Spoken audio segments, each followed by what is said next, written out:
Welcome back to Adventures in Randomia, my solo Dungeons & Dragons adventure series.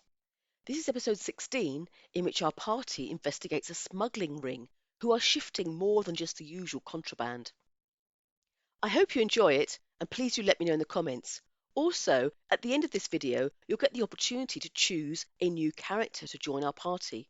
So watch to the end and then let me know who you would like to see join them. Last time, our party arrived in the northern port of Everpool. While doing a bit of book shopping, they stumbled across a group called the Quillians, who are investigating a smuggling ring. Connor and Freya witnessed smugglers bringing crates ashore onto a beach and leaving them in a cave. We joined them, and two of the Quillians attempted to hide as collectors arrived to pick up the crates. Despite some of the group being not well hidden behind the rocks in the cave, the collectors failed to spot them lurking there. The young thug goes to open the gate with a key. So we ask the question, does he notice that the door has not been locked again? I'm going to add a +3 modifier, as it's likely to be obvious that the door has not been relocked. We get a 13. As he turns the key in the lock, he realises that it's not locked. He says, "Those stupid boat guys, they've left the bloody door unlocked." "What?" says the elf. "Let me see." She scrutinises the lock. She rolls a 7 for investigation. There's nothing to show that the lock has been picked. "Yes," she says. "They're so careless. We'll have to have words with their leader." They open the door and proceed into the cave at the rear. As they disappear, the group heaves a collective sigh of relief. However, they need to decide quickly what to do. Do they stay and hope the collectors don't notice them when they return through the cavern? Or do they take this opportunity to get out of the cave? Freya whispers, "Come on, let's get out before they come back." Connor replies, "I think we're better hiding here. They didn't see us before, and there isn't much better cover outside." "Now we want to hear what they're saying," says Ginny. So the group continue to hide in the rocky alcove, staying still and silent and trying to hear what the collectors are saying. They hear faint fragments of the conversation. "Okay, good. The items are here," says the thug. The mage steps forward to check the crates. So he asks the question, does she notice the boxes have been moved or tampered with? She rolls a perception of 14, so yes, she does. "Wait a minute, there's some marks on these lids," says the elf. "Looks like someone has tried to prise them open. I think someone has been in here." She casts dancing lights and looks around the smaller cave. She then casts detect magic and can see that the magical locks are still intact. They load the crates onto the trolley and come out of the back cave. The thug relocks the door and starts pushing the trolley out. The dancing lights follow them through into the main cavern, and they peer around more carefully this time.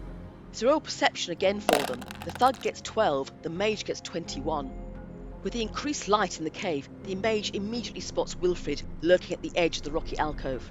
"There's someone behind those rocks," she says. She immediately casts Chill Touch on Wilfred. A ghostly skeletal hand shoots forward and grabs him by the throat. The hand exudes the deathly chill of the grave. A sickly greenish colour starts to spread across Wilfred's skin. He crumples to his knees in pain, gasping and clutching at his throat. So we roll for initiative.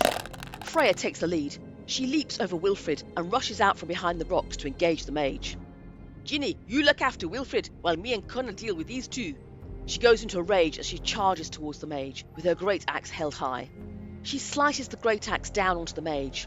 Just before the axe connects, the mage makes a quick motion with her hand, and a shimmering arcane barrier surrounds her. However, the axe cuts straight through the barrier and cleaves into the mage's shoulder. She gasps and reels back in pain. Ginny shrieks as she sees Wilfred with a deathly hand still clasping his neck, and she darts through Connor's legs to go to his aid. "Help me, Ginny," he gasps. Connor then emerges from the rocks. With his high stealth roll, the two smugglers have not seen him yet. He moves to a point where he has line of sight on both of them. He casts Firebolt as a twinned spell, using a sorcery point to cast it on both of them. In addition, as he is casting from stealth, he has advantage. The spell crits. 2 fiery blasts shoot forward from his hands and engulf both of them in flames, charring their flesh. With this use of meta magic, Connor experiences a surge of wild magic. His whole body tingles and his hair stands on end. So we roll for a wild magic effect, and we get the next spell cast will be at full damage. The elven mage casts mage armor on herself as her shield reaction drops. She now has an armor class of 15. The thug moves menacingly towards Freya, brandishing a spiked mace. The first attack crits. He smashes into her head with brutal force. She staggers for a moment, however her rage lessens the blow. He then strikes again, this time hitting her arm. She shrugs off this second attack, sustaining minimal damage. Freya switches her attention to the thug and gives a mighty swing of her great axe. It cleaves into the side of his chest, and he grunts with the impact. Meanwhile, Ginny is holding Wilfred. "It's okay, they're doing well, they're gonna save us." Connor again uses a sorcery point to cast Twinned Firebolt. Quick as a flash, the mage makes a movement with her hand and counters his spell. The burst of flame in his hands is snuffed out.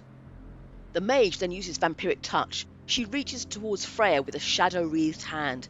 Freya feels her life force being drained away as the mage touches her chest. This time, her rage offers no resistance to the magical effect. She groans as she feels her body weaken drastically. At the same time, the mage is fortified. Seeing that Freya is weakening, the thug continues to focus on her. He swings his mace twice again. However, the blows are poorly aimed. The first one just swooshes through the air. The second glances off Freya's breastplate, doing no damage.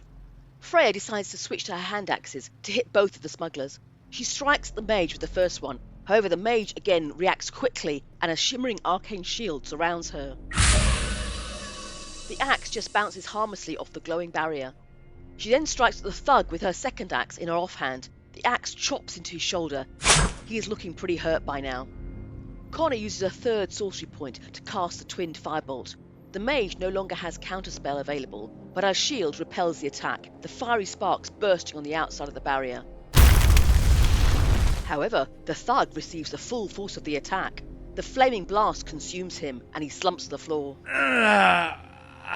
Seeing her colleague go down, the mage turns nasty. She casts Burning Hands at second level. She holds her hands out with fingers spread.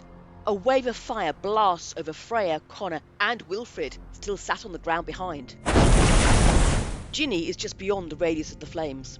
Freya and Connor both succeed in the dexterity save and take half damage.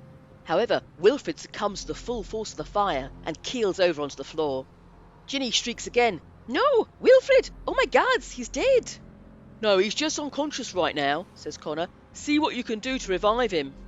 "Ugh, you bitch!" screams Freya. She slams her great axe into the mage's chest. This time she can no longer cast shield, and the curved blade slices into her, wounding her badly. Ginny attempts to stabilise Wilfred. She fails on the medicine check with a 9. Wilfred then makes his first death saving throw, which also fails. Connor moves across to the crates that the collectors have left on the far side of the cave. He holds his hand up, ready to cast Firebolt on them. "Stop," he shouts, "or I destroy these crates." The mage whirls around to look at him, wide-eyed. She makes an insight check of 5. She can't tell if he is bluffing or not.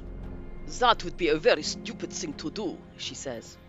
Connor stares intently at the mage and makes an insight check. He also rolls a 5. He does not know if she's bluffing either. He considers and realises that if these are magical items in the crates, such a move could be very dangerous to all of them. So he casts a firebolt straight at the mage instead. The fiery blast just overcomes her mage armour, and the sparks splash onto her chest. However, they only do minimal damage. She stares back at him without flinching.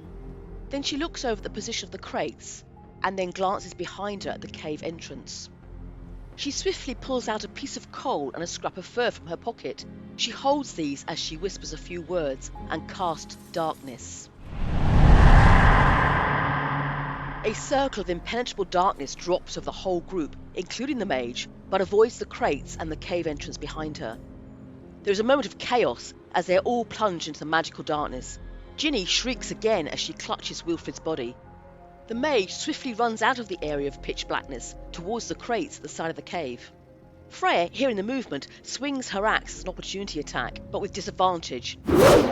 In the darkness, she flails wildly and trips over. The mage grabs the crates and moves as fast as she can out of the cave, carrying the 2 small crates with her. "Help me!" cries Ginny. "I can't revive Wilfred!" "Freya, help Wilfred," says Connor. "I'm going after the mage. I want to see where she takes those crates." "Ginny, where are you?" shouts Freya. "Keep talking so I can reach you. I have a healing potion." "Freya, I'm over here," shouts Ginny. Freya crawls slowly towards him in the blackness.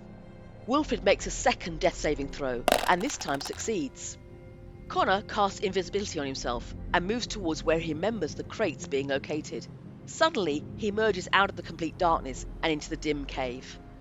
So let's check if he can see the mage with his lack of dark vision. We roll perception with disadvantage. He gets an 11, so he can just make out her silhouette at the mouth of the cave before she disappears away towards the cliff path. He follows as quickly as he can, hoping that she is not able to detect his invisibility. Meanwhile, Freya has found Wilfred in the darkness. She fumbles in her inside pocket and pulls out a vial of healing potion. She struggles to administer it in the pitch blackness. Wilfred makes another death-saving throw, and this time he fails. Finally, Freya manages to unstopper the bottle and pour the potion into his mouth. This heals him for 5 hit points. He coughs and splutters. "Oh my gods," he says as he opens his eyes in the total darkness. "Am I dead?" "No, lad," says Freya. "You're okay, but it was a pretty close call. Where's Clarissa when we need her?" "Clarissa?" says Ginny. "Never mind," says Freya.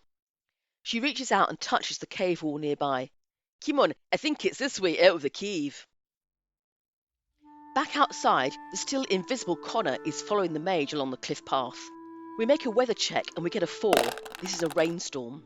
The storm that's been threatening all evening breaks overhead. The rain is now lashing down. The thunder rolls and forks of lightning flash across the sky. For the first time ever, Connor is happy to be caught outside in a storm. It means the mage can't hear his footsteps, and the intermittent lightning helps him to keep track of her a little way ahead of him. After about half an hour, the cliff path leads into the Everpool docks. Connor follows at a distance as the mage turns up the Merry Mile and then takes a left into the Haymarket. Connor recognises the route from their shopping trip earlier. She crosses the square over to the pawnbroker shop of Silverdukes. The door opens and there is a brief flare of light, and Connor sees the shape of a man in the doorway. The door closes again. He creeps over and listens quietly outside the door. So we ask the question, does he hear voices coming from inside? We roll a 15, so yes he does.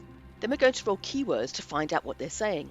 We get the words sentimental, obstinate, fragmented and delusional. Connor catches a fragment of their conversation. The man is saying, "Oh, Tatiana, my favourite mage. I was hoping it'd be you. And all alone, too." "Shut up, Delroy," the mage replies. "There's no time for your prattle." "When are you going to make time for me, Tatiana?" he says. "You know you want to, really." "You are deluded, Delroy," she retorts. "Now get out of my way."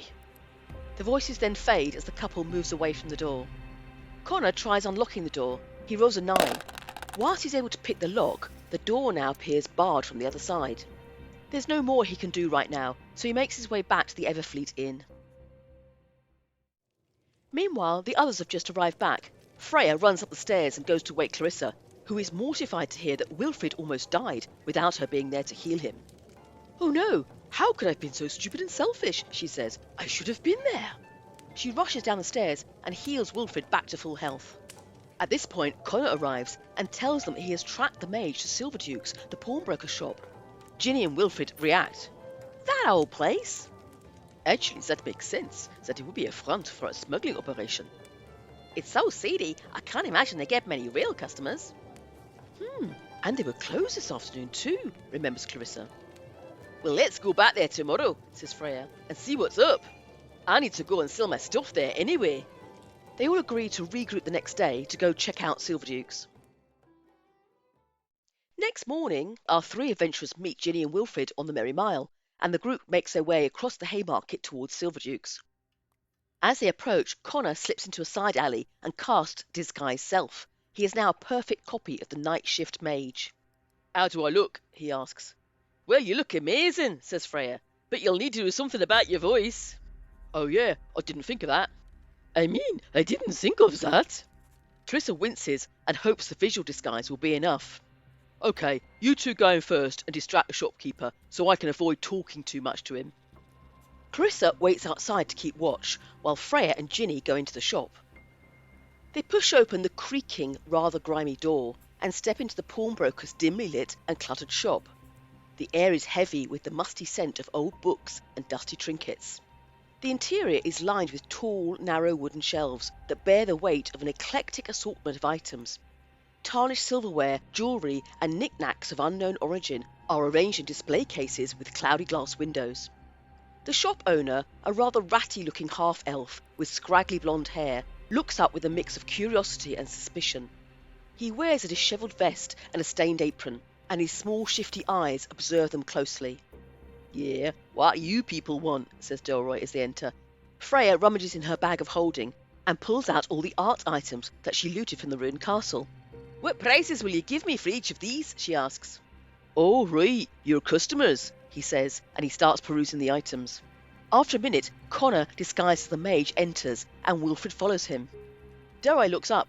Tatiana, what a lovely surprise to see you again. I knew you couldn't resist me." Not now, Delroy. Maybe later, okay, honey? I just need to check the crates. I know the way," says Connor, as he spots a doorway to the rear. "Oh, anything you say, Tatiana. But what's wrong with your voice?" "Oh, nothing to worry about. I have a sore throat. I must have caught a cold while being out in the rain last night." So we roll a deception check for Connor, and we get a 17. Delroy replies, well, maybe I could rub something on your chest to make you feel better." "Oh, no need to go to that trouble. I'm sure I'll be fine," replies Connor. "And who's this then?" says Delroy when he notices Wilfred. "Oh, a new apprentice to the group. I have to show him the ropes. Such a pain, but don't let me distract you from your customers." And Connor and Wilfred disappear quickly through the rear doorway. Once out the back, they spot a small, messy office off the passage. Wilfred goes in to search for evidence, while Connor goes down the stairs to the basement. Wilfred searches around the piles of paper in the office for any information regarding the smuggling of the crates. He rolls a 17 for investigation. It's mostly copies of loan receipts for items customers have brought. He then discovers one of the desk drawers is locked. He rolls a 13 for thieves' tools. He uses 2 lockpicks as he saw Connor do the previous night, and before long he has the drawer open. So he asks the question, does he find the evidence he's looking for? We get a 12, which is yes but. He rifles through the contents of the drawer and finds a series of pages with dates and times going back over the last few months. The one on top shows yesterday's date and the time of midnight. However, there is no name or identifying signature. He pockets this letter to take back to the other Quillians. Meanwhile, Connor descends the stairs to the basement below. He emerges into a large storeroom filled with wooden crates standing on the rough stone floor. There are also some items left by customers. Connor goes over to a stack of the crates. As before, there are no external locks, but they were all sealed. He hopes Freya and Ginny are ready in the room above. He magically unlocks one of the crates, and there is a knocking sound loud enough to be heard in the shop overhead. Upstairs, Ginny hears the sound and immediately stumbles into a suit of armour standing close by. It makes a loud clattering sound as it crashes over. "What are you doing?" shouts Delroy. "Remember, you break it, you pay for it." "Oh, clumsy me," says Ginny, and she hurriedly starts to pick the armour up and set it straight again. So let's check if the shopkeeper heard the knock sound. We make a perception roll of 8, so he hasn't heard anything above the crash of the armour. Connor hurriedly lifts the lid of the crate. Inside, it is filled with many small glass orbs that contain glowing, flickering lights of various colours. He takes out 3 of different colours and pockets them under his robe. He closes the lid again and hurriedly ascends the stairs. Wilfred is waiting at the doorway of the office. "You got what you need, lad?" whispers Connor. Wilfred gives him the thumbs up and nods. Connor swishes back his long silvery hair and goes back into the role of Tatiana as they emerge into the shop. "Oh, thank you so much, Delroy. Everything is in order," he says. "I must show this little twerp the way back, but maybe see you later, darling." "Oh, yes, yes. I'll be waiting, Tatiana." The shopkeeper gives a wide grin, showing a missing front tooth. And with that, Connor sweeps out of the shop, followed by Wilfred. Freya quickly concludes her business. She has managed to negotiate 100 gold pieces for the 5 items, which is probably a bit below their true value, but still she is pleased. Once they're away from the shop, Connor drops his Tatiana disguise. "That was brilliant, Connor," says Freya. "I almost fancied you myself." "I thought you did anyway, Freya," teases Connor. "Oh, get over yourself, Connor," replies Freya. Connor grins. The 5 of them then proceed to the bookshop, the Dusty Quill, to join the other Quillians. Wilfred shows the letter he found to Tabitha, who examines the paper. "Oh yes, this definitely looks like a set of shipment dates and times." So we ask the question, does she find anything that links the note to anyone in the government? We roll a 19, so this is yes and. She scrutinises the letter closely. She holds it up to light and she sees a watermark in the paper that she recognises is used by Lady Seraphina's office. This links the smuggling to the very highest level in the government, she says, to Lady Seraphina herself. Connor then takes out the 3 glass orbs and places them carefully down for the others to see. Well, what is this? Says Ambience. They are smuggling fancy baubles. Are these decorations for the Midwinter Festival? Oh no, I think they're much more than that, says Connor. I have a suspicion that these contain magical spells. What? Says Tabitha, peering closer. What would be the point of that? Well, says Clarissa, it could mean that anyone could cast these spells, not just magic users. And that storeroom was filled with crates of them, says Connor. There must be hundreds, no thousands of these down there. The Quillians all look at each other in horror, starting to realise what this could mean. Well, all this needs to be confirmed, says Ambience. But if this is so, I think we have enough evidence on Lady Seraphina now to take to the Council of 7 in Midloch. Why not just turn her over to the authorities here, says Freya. She is the authority here, says Ginny. Oh, right. Well, we're on our way to Lumin's magical school at Lake Illuminata, says Connor. They will probably be able to confirm our suspicions on these orbs. And then it's just a short boat trip from there across the lake to get to Midloch, says Wilfred. They all agree that one of the Quillians will join our party of adventurers to travel to Lumin's school and then on to Midloch with the incriminating evidence. And there we will leave our adventurers for now. Tell me which one of the Quillians would you like to see join the party, and give them a combat class and a backstory of how they came to be in the Quillians. And then tune in again next time to see how this story unfolds.